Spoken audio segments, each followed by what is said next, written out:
Good day, everyone. Financial year 2025 has been a year of resilience amid global uncertainty. I'm proud to share that OPS achieved a total of 20% increase in sales revenue and over 50% growth in net profit. This performance was driven by a combination of strategic acquisitions and continuous optimization of our operational processes. These results would not have been possible without the unwavering support of our customers, suppliers, business partners, and most importantly, our colleagues across all markets. Your trust, collaboration, and dedication have been the cornerstone of OPS progress, and we sincerely thank you. OPS is well positioned to capture new opportunities ahead. Today, we have a presence in 12 countries, including 6 across Southeast Asia, backed by strong local teams and infrastructure.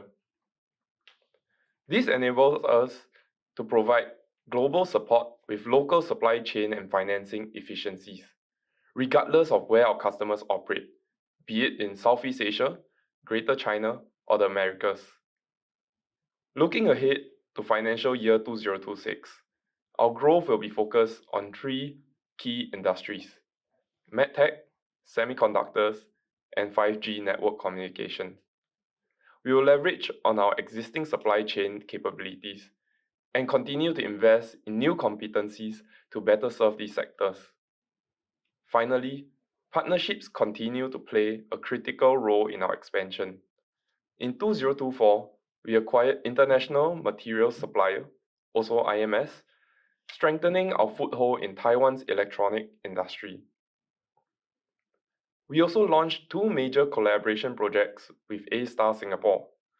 One focused on developing next-generation materials, and another on integrating AI to enhance manufacturing efficiency.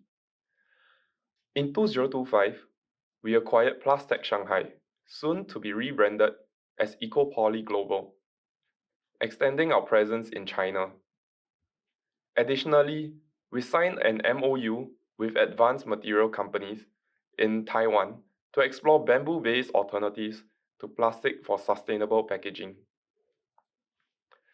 Together, these initiatives reinforce our commitment to innovation, sustainability, and long-term value creation. Once again, OPS is positive that we will continue to do better in financial year 2026. Good day to everyone. Let's begin with a snapshot of our financial performance for FY 2025. We delivered strong top and bottom line growth, with revenue increasing by 19.8% year-on-year to $371.6 million.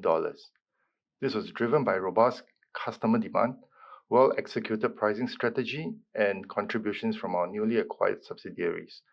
Gross profit rose by 23.8% to $49.8 million, and net profit surged by 53.9% to $16.1 million. Return on equity also improved significantly to 19.9%, reflecting our efficient capital management and profitability. Breaking this down further, profit before tax rose by 43.2%, while net profit margin increased to 4.3%. Our earnings per share climbed by nearly 54%. These results underscore the effectiveness of our pricing strategy and operational execution, even amidst a very challenging macroeconomic environment. Now let's look at our cost structure. Operating expenses rose in line with business and revenue growth. Sales and distribution costs increased by 18.2%, mainly due to higher delivery and logistics expenses, while administrative costs were up 21.6%, reflecting higher personnel costs and the impact of acquisitions of subsidiaries. Finance costs rose by 37.3% due to high interest rates, new term loans, and increased use of trade finance. However, other operating expenses were reduced by over 22%, driven by inventory optimization and favorable foreign exchange movements. Turning to our balance sheet, total assets grew by 15.8% to $239 million. Trade receivables increased by 18.4% and inventories rose by 24%, in line with revenue growth. This was partly contributed by increases arising from the acquisition of subsidiaries during the year. On the liability side, loans and borrowings increased by 23.2%, mainly due to trade financing and the 2 new term loans. Despite this, our equity base saw a healthy increase of 14.2%. On cash flows, our operating cash flow declined to $18.2 million despite solid growth in operating profit. This was primarily due to working capital changes driven by sales expansion.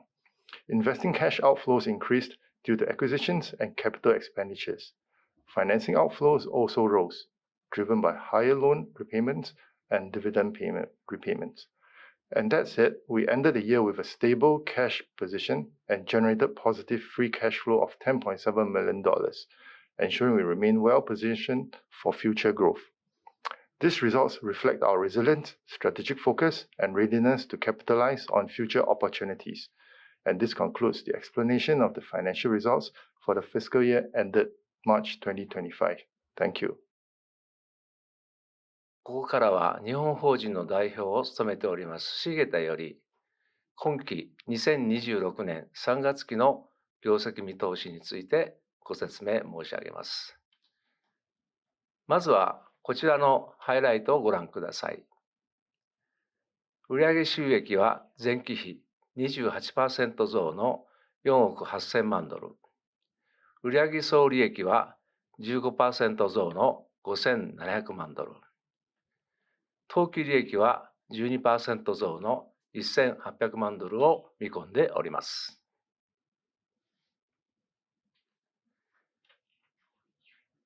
米中貿易摩擦を契機としたネクストチャイナ政策により、顧客の中国生産拠点が ASEAN 諸国へと移動する動きが継続しています。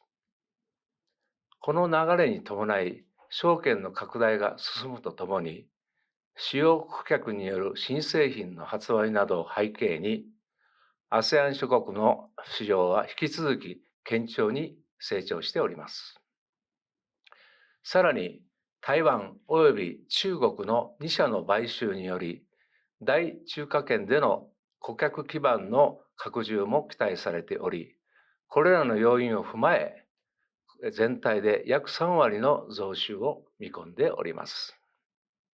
一方で、研究開発をはじめとした人材の持続的な増強、販路の拡大、新市場対応などに伴う費用増は続いておりますが、最終的には当期利益で 12% の増益を見込んでおります。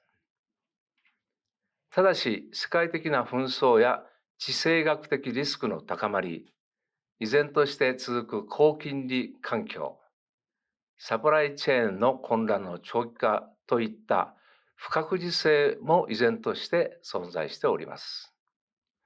こうした外部環境を踏まえ、今後も業績予想の達成に向けて、顧客や製造委託先との緊密な連携を図りながら、新たな市場や潜在顧客との取引機会を積極的に模索し、同時にコストの管理と抑制に努めてまいります。なお、費用増の詳細につきましては、こちらの表をご参照ください。前期2025年3月期につきましては、上場後初めて業績予想を達成することができました。これもひとえに投資家の皆様のご支援の賜物と深く感謝申し上げます。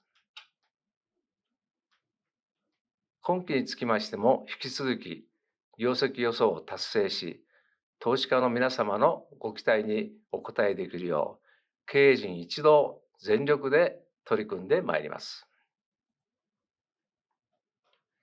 最後にこちらのチャートは一昨年以降の配当実績を示しております。